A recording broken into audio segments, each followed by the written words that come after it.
You're going to start by going to adafruitio.com and logging into your account. Then after you log into your account, the first thing you need to do is set up the feeds for the sensor. So you're going to create a new group for this sensor in particular. I'm naming this one water height sensor 4, and it's just writing a description that it's a water level sensor for dams, and it's the 4th one. And the reason you need to make all these feeds is because your data is being stored in these feeds. So the first feed we're going to create is going to be the deploy feed. So this is the switch that controls whether or not deployment is being done. The next feed that we're going to make is the initial sea level feed. This is going to be that initial parameter once you determine the elevation of the water level surface. Next, we're making the LiPo battery voltage. This monitors the small battery on the cellular shield. After that is the location feed that just stores the latitude and longitude from the GPS. Next is the package battery feed. That's going to give you the voltage of the 12-volt battery that mainly powers the package. Next is the package power feed. So that just gives you an idea of how much power your package is consuming at any time. Next is the ambient pressure feed. And then next is the pressure two-stage feed. That's going to be the feed for the pressure-based stage. Next, we have the sampling rate. So that's going to be configured by the user for how quickly you want data to be sampled. The next feed is stage. So this is just ultrasonic sensor stage. Next, you have the internal temperature of the electronics, just called temperature. And then is the last one is the update GPS feed that lets you query the GPS location. So you've got all these feeds and they belong to one group, and that is your sensor. Next, you're going to go over to the dashboard and make a dashboard for your sensor that's going to encompass all of these feeds. So I'm naming this one water level sensor 4 just to have some consistency, and then I'm writing in a brief description for it.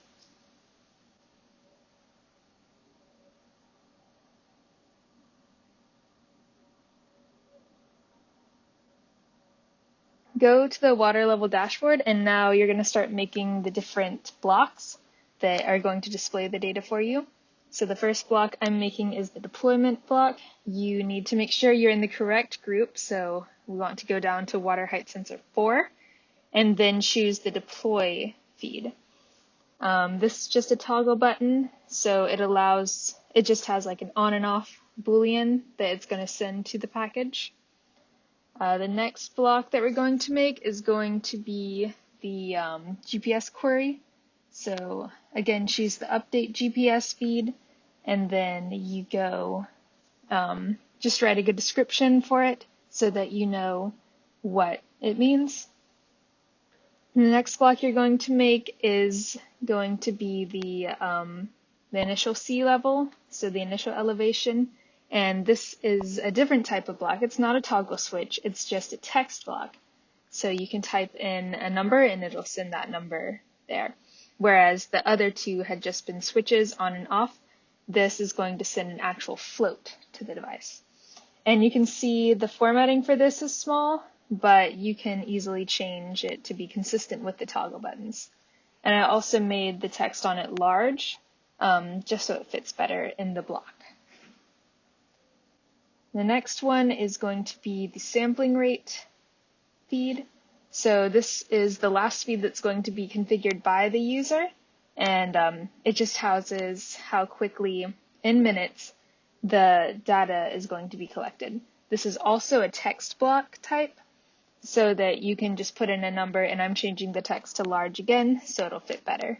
And once again, editing the layout to make the size of the block more consistent with the rest of the dashboard. The next block that you're going to make is for the location. So for this, you choose the map, and in the code, the location is going to be configured as a CSV when it is sent, because you have to send latitude, longitude, altitude, all sorts of information to get the main picture of that GPS location. So the default is just New York, but whenever you query the GPS, it will update that. So now the next blocks that we're going to be making is for published data. So this is the internal package temperature data.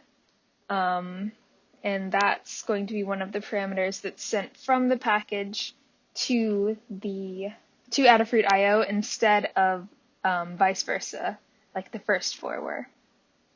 And you can see it renders at the bottom of the screen, so to make it go up to the top, you can just drag.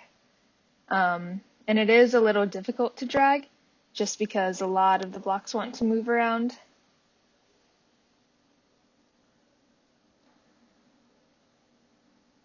So the next block that we're going to make is going to be the ambient pressure. And again, this is just from the ported pressure sensor that's being sent from the package to Adafruit IO. And these blocks that all of the data that's coming from the sensor package, so like the temperature, both of the stages are what I'm doing right now. You can select multiple feeds, by the way. So since I'm just having the water level or stage, in this one I want to compare both the pressure sensor stage and the ultrasonic sensor stage, which is why I clicked both feeds in the box, and they're both going to show up in this graph. Make sure to click the feed key legend box because that's going to differentiate the two feeds from one another. Another line chart block is what I'm making right now, and that's just going to have the LiPo battery voltage. So this just sends how much voltage is left in the small cellular shield battery. Since it's just a single parameter, you don't need the feed key legend. The next block I'm making is going to be the package voltage. So this is the voltage of the 12-volt battery that keeps getting recharged by the solar panel and powers the main part of the package. And a lot of these default settings you can keep the same. I know the default is just to show a time domain of 24 hours, but even as the package is deployed, that is something that you're going to be able to change dynamically. The last one is the package power in milliwatts.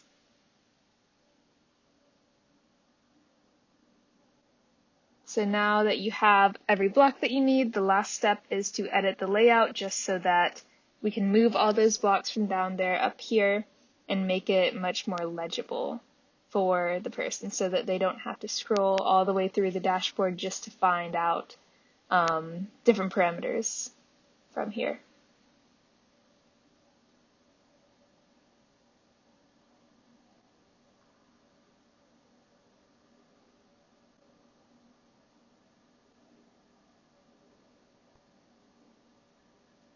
And like I said, it can be a little tricky to get some of the blocks around because the moving is very quick.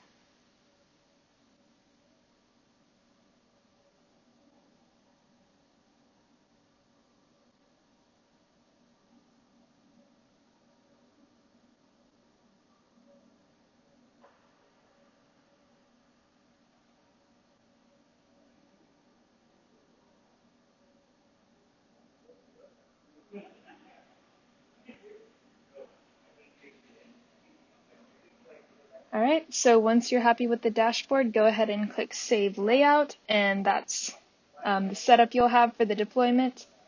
Going back to the feeds, it's very important that in the code, the feed name is written exactly as it's shown in Adafruit IO. This is what is telling basically the broker to put the data, so make sure it's typed exactly the same as the feed key.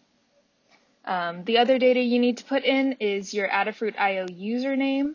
So that's going to be the username for your Adafruit IO account. And then you also need to put in your Adafruit IO key. And if you click on that up there, it'll show you your key and let you copy and paste it into here.